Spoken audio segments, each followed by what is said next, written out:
قرآن مجید 14 سال ہوئے نازل ہوا، لیکن جب بھی پڑھیں، ہر دفعہ ختم قرآن کریں نا، ہر دفعہ پڑھیں تو نئے نئے حقائق اور معارف الہیہ اس سے آپ کو ملتے ہیں۔ اس طرح کربلا کا واقعہ جو اسلام کی زندگی کا بہت بڑا ایونٹ ہے، اسلام کی بقا کا ہے، اسلام کی کو حیات نو دینے کا، اور اس کو بھی بار بار آپ پڑھیں، بار بار اس کا ذکر کریں تو اس سے نئی نئی چیزیں سامنے آتی ہیں، نئے جذبے، نئی تڑپ، نیا ولولہ پیدا ہوتا ہے۔ اور دنیا میں امام خمینی رحمۃ اللہ علیہ نے خوبصورت جملہ ارشاد فرمایا ہے کہ یہ محرم و سفر ہستند کے اسلام را زندہ نگاہ داشتہند۔ یہ یقینی بات ہے کہ جیسے اقبال نے بھی کہا ہے کہ اسلام زندہ ہوتا ہے ہر کربلا کے بعد۔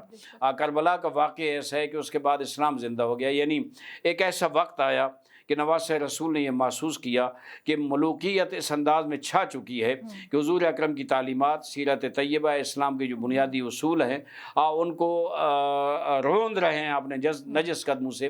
اس وقت جتنا غور و فکر کیا نواز رسول نے، اس میں کہیں بھی ان کو یہ نظر نہیں آیا کہ اگر میں اپنی جان بچا لوں تو اصلاح ہو سکتی ہے امت کی، نہیں، انہوں نے یہ سوچا کہ میری جان قربان ہوگی۔ اس لیے جب مکہ سے نکلے نا تو حضرت محمد ابن حنفیہ آئے اور روکا کہ ابن رسول اللہ آپ نہ جائیں، کوفہ جو ہے آپ کے والد ساتھ وفا نہیں کی، آپ کے بھائی کے ساتھ وفا نہیں کی، آپ کے ساتھ وفا نہیں کریں گے۔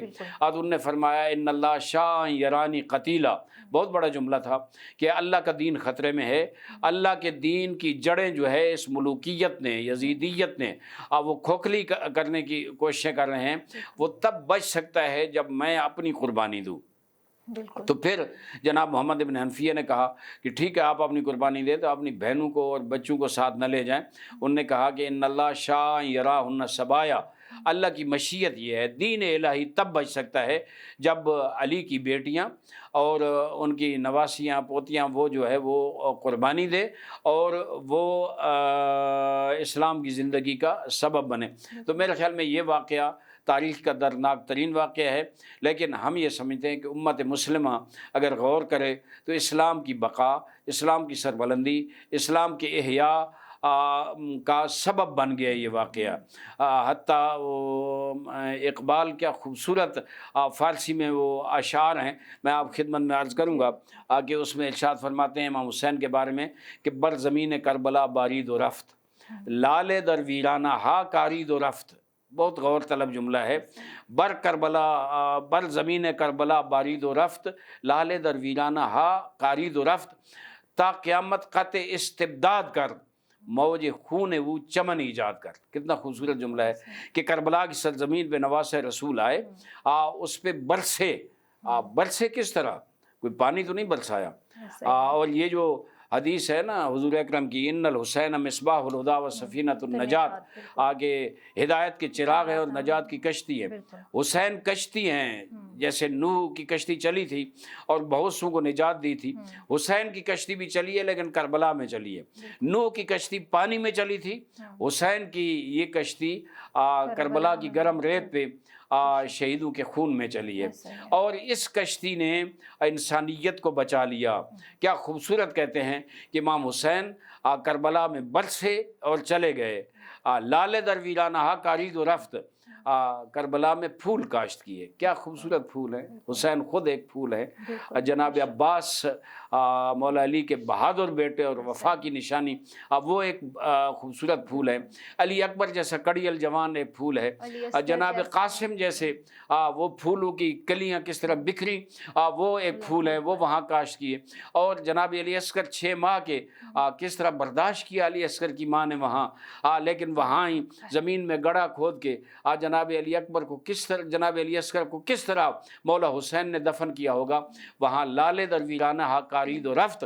یہ سب قربانیاں دیں، جوانوں قربانیاں، اپنے عزیزوں قربانیاں، معصوموں قربانیاں، اپنی بیٹی سکینہ کو جو دل کی ٹھنڈک تھی امام حسین کی، ان کو تماچے برداشت کیے، بہنوں کی چادریں قربان کی، لیکن اسلام پہ کوئی کمپرومائز نہیں کیا، بلکہ بقول شاعر یہ کہتے ہوئے چلے گئے ان لم یستقم دین محمد الا بقتلی فیا سیوف خذینی، اگر دین مصطفیٰ میرے قتل کے بغیر نہیں بچ سکتا، آؤ تلواروں، میں زہرا کا لال اپنے جسم کے ٹکڑے کرا سکتا ہوں، لیکن دین مصطفیٰ کو برباد نہیں ہونے دوں گا، پامال نہیں ہونے دوں گا۔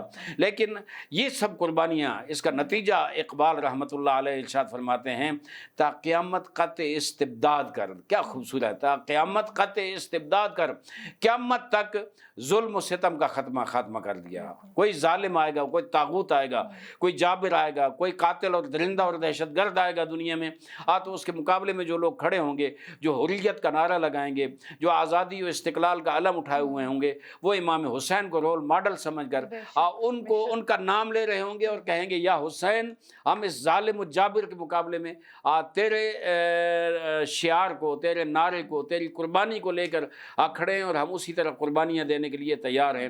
تا قیامت قطع استبداد کر، موج خون وہ چمن ایجاد کر۔ کیا خوبصورت ہے، وہ مولا کا جو مقدس خون تھا، اس کی جو موج تھی، اس کی جو لہریں تھیں، انہوں نے ایک چمنستان بنا دیا دنیا میں، ایک گلستان پیدا کیا۔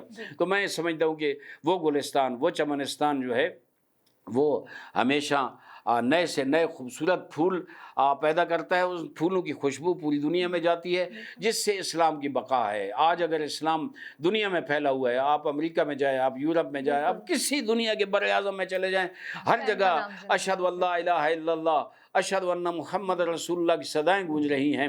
اور یقیناً مسلمانوں کو احسان مند ہونا چاہیے کہ حسین ابن علی نے یہ اتنی بڑی قربانی دے کر یزیدیت جو اسلام کی جڑوں کو کھوکھلا کر رہی تھی، اس کے مقابلے میں اپنی قربانی دے کر کھڑے ہو گئے اور اسلام کو زندہ کر دیا۔ آج اسلام زندہ باد ہے، حسینیت زندہ باد ہے، یزیدیت طاغوت اور ظلم مردہ باد ہے۔